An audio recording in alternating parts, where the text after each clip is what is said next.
मेरा नाम अजय है। मेरा जुड़वां भाई विवेक और मैं इतने समान दिखते थे कि कई बार हमारे माता पिता भी हमें पहचान नहीं पाते थे। जब भी कोई नया दोस्त हमें मिलता तो वह हमें गलत नाम से बुला देता और हम इस बात पर हंसते थे। हम दोनों का बचपन बेहद खुशहाल था, लेकिन एक ऐसी घटना घटी जिसने हमारी जिंदगी को हमेशा के लिए बदल दिया। एक रात जिसने सब कुछ बदल दिया। हमारे माता पिता हमसे बहुत प्यार करते थे, लेकिन किस्मत को कुछ और ही मंजूर था। उस रात हम सो रहे थे जब अचानक घर में आग लग गई। धुएं से भरी घुटन, आग की भयानक लपटें और जलती हुई लकड़ी की चरमराहट की आवाजें चारों ओर गूंज रही थीं।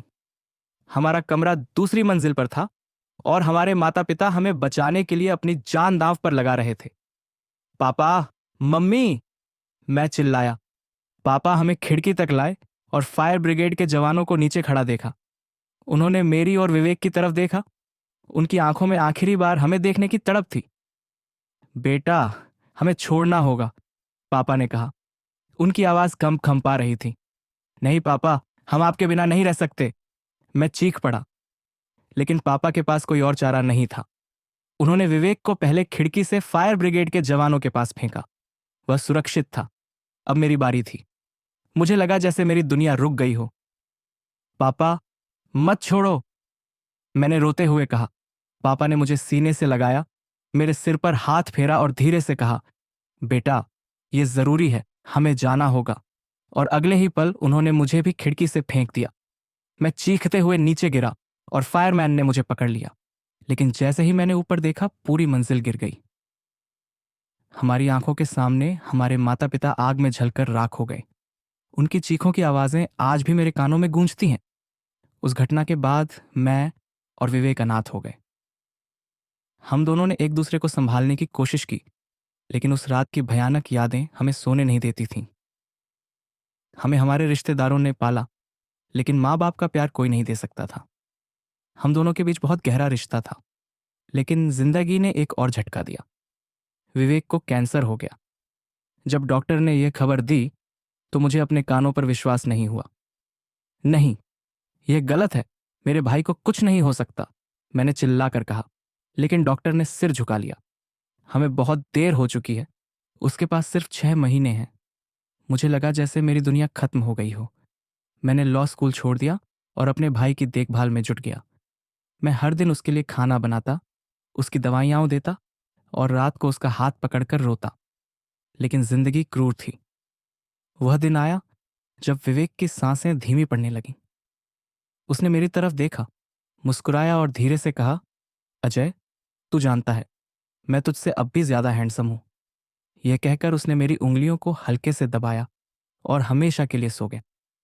विवेक की मौत के बाद मैं पूरी तरह टूट गया। 6 हफ्तों तक मैं बस शराब पीता रहा। घर बिखरा पड़ा था, खाना खत्म हो गया था, दोस्तों के फोन आते, लेकिन मैं किसी से बात नहीं करता था। फिर एक दिन सुमन आई, हमारी बचपन की दोस्त। तू कब तक खुद को मारता रहेगा अजय, उसने मुझसे कहा। मैंने जवाब नहीं दिया। वह मुझे घसीट कर आईने के सामने ले गई।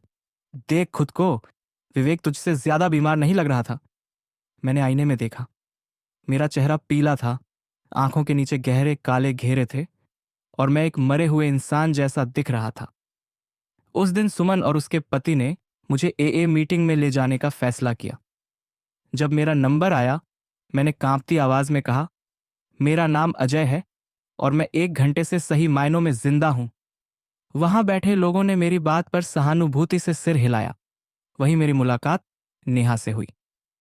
भाग 3, नेहा का खेल, प्यार या धोखा। नेहा एक खूबसूरत लड़की थी जिसकी आंखों में गहरी उदासी थी। वह एक बार में वेट्रेस और गायिका थी। हम दोनों ने एक दूसरे को संभालने का वादा किया। मैंने उसे समझाया कि बार का माहौल उसे शराब में वापस धकेल सकता है। मैंने उसे एक नौकरी दिलाई और खुद भी अपनी लॉ की पढ़ाई दोबारा शुरू की। धीरे धीरे हम एक दूसरे के करीब आने लगे। एक दिन मैंने बिना सोचे समझे कह दिया, जब तक तू मेरे साथ है मुझे शराब की जरूरत नहीं पड़ेगी। वह मेरी ओर देखी, मुस्कुराई और हम करीब आ गए। 6 महीने बाद मैंने लॉ स्कूल पूरा किया। नेहा प्रेग्नेंट थी और हमने शादी कर ली। नेहा के साथ मेरी शादी के बाद मुझे लगा कि जिंदगी दोबारा पटरी पर आ गई है। अब मैं एक सफल वकील था और हमारे घर में हमारा बेटा रोहन भी आ चुका था। वह हमारी जिंदगी की सबसे बड़ी खुशी था। हमने एक साधारण लेकिन खुशहाल जिंदगी बिताने का फैसला किया।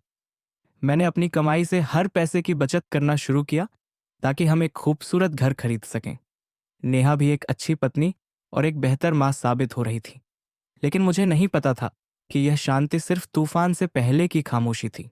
शादी के कुछ साल बाद नेहा के व्यवहार में बदलाव आने लगा। पहले वह सादा जीवन जीने में खुश थी, लेकिन अब उसे हर चीज शानदार चाहिए थी। हमें घूमने जाना चाहिए, हमें महंगे कपड़े खरीदने चाहिए, हमें एक शानदार कार चाहिए। मैंने कुछ समय तक नेहा की हर फरमाइश को पूरा किया क्योंकि वह मुझे खुश देखना चाहती थी। लेकिन यह सब एक लत में बदल गया।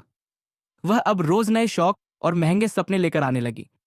फिर एक हादसा हुआ जिसने हमारी जिंदगी का पूरा रुख बदल दिया। एक दिन नेहा बाजार से लौट रही थी जब एक नशे में धुत ट्रक ड्राइवर ने उसकी कार को टक्कर मार दी। टक्कर इतनी जबरदस्त थी कि नेहा की कार घिसटती हुई सड़क के किनारे जा टकराई। मैंने जब अस्पताल में उसे देखा तो उसका चेहरा छोटों से भरा हुआ था। वह शारीरिक रूप से बच गई थी, लेकिन मानसिक रूप से बुरी तरह टूट चुकी थी। इस हादसे के बाद नेहा ने जिंदगी को लेकर अपना नजरिया बदल लिया। अब वह कहने लगी, पता नहीं जिंदगी कब खत्म हो जाए, हमें हर लम्हा खुलकर जीना चाहिए। यह सुनकर मुझे अजीब लगा। मैंने उसे समझाने की कोशिश की, नेहा, हम पहले ही एक अच्छी जिंदगी जी रहे हैं। हमारे पास रोहन है, हमारे पास एक प्यारा घर है। लेकिन उसने मेरी बातों को अनसुना कर दिया। हादसे के कुछ महीनों बाद नेहा ने अचानक कहा, मुझे फिर से गाना शुरू करना है, मैं स्टेज पर वापस जाना चाहती हूं। मैंने सोचा शायद यह उसका जुनून था और उसे खुश रखने के लिए मैंने उसे सपोर्ट किया। लेकिन मैंने यह नहीं सोचा था कि यह जुनून हमारी शादी को तबाह कर देगा। नेहा ने पहले कराओके नाइट्स में गाना शुरू किया। वहां उसकी मुलाकात रणवीर से हुई, जो एक अभिनेता और अभिनय शिक्षक था। रणवीर काफी स्मार्ट और आकर्षक था। उसे देखकर ही लग रहा था कि वह दूसरी औरतों को फंसाने में माहिर है। पहले पहले तो मैं नेहा के शौक को सपोर्ट करता रहा, लेकिन धीरे धीरे मैंने देखा कि नेहा ज्यादा समय घर से बाहर बिताने लगी। अगर मैं उससे पूछता तो वह कहती, रिहर्सल चल रही है। लेकिन धीरे धीरे मेरे अंदर शक पैदा होने लगा। एक दिन मैं रोहन को लेकर उसकी रिहर्सल में गया।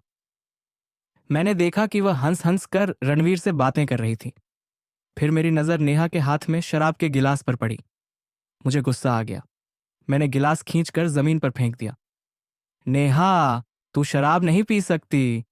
रणवीर मेरी तरफ मुस्कुराकर देखता रहा। फिर उसने कहा, आराम से अजय, थोड़ी सी शराब से क्या होगा। लेकिन नेहा ने मेरी आंखों में देखते हुए गिलास उठा लिया और पूरा पी गई। फिर उसने कहा, रणवीर को कोशिश नहीं करनी पड़ती, मैं उससे हफ्तों से साथ हूं। मेरी दुनिया उजड़ गई। नेहा उसी दिन घर छोड़कर चली गई। अब उसकी दुनिया रणवीर था, लेकिन इस सबसे सबसे ज्यादा प्रभावित रोहन हुआ। वह हर रात अपनी मां को याद करके रोता। एक दिन मैं उसे लेकर नेहा से मिलने गया। मां, तुम घर क्यों नहीं आती? रोहन ने रोते हुए कहा। नेहा ने ठंडी आवाज में जवाब दिया, रोहन, तू अपने पापा के साथ ही अच्छा रहेगा। मैं अब एक नई जिंदगी शुरू कर रही हूं। यह सुनकर मेरा खून खौल उठा। कुछ हफ्तों बाद मुझे एक अनजान नंबर से फोन आया। हेलो, क्या आप नेहा के पति हैं? हाँ, लेकिन आप कौन? मैंने पूछा। मैं भी एक समय में उसका पति था, लेकिन उसने मुझे भी धोखा दिया था। मुझे शौक लगा।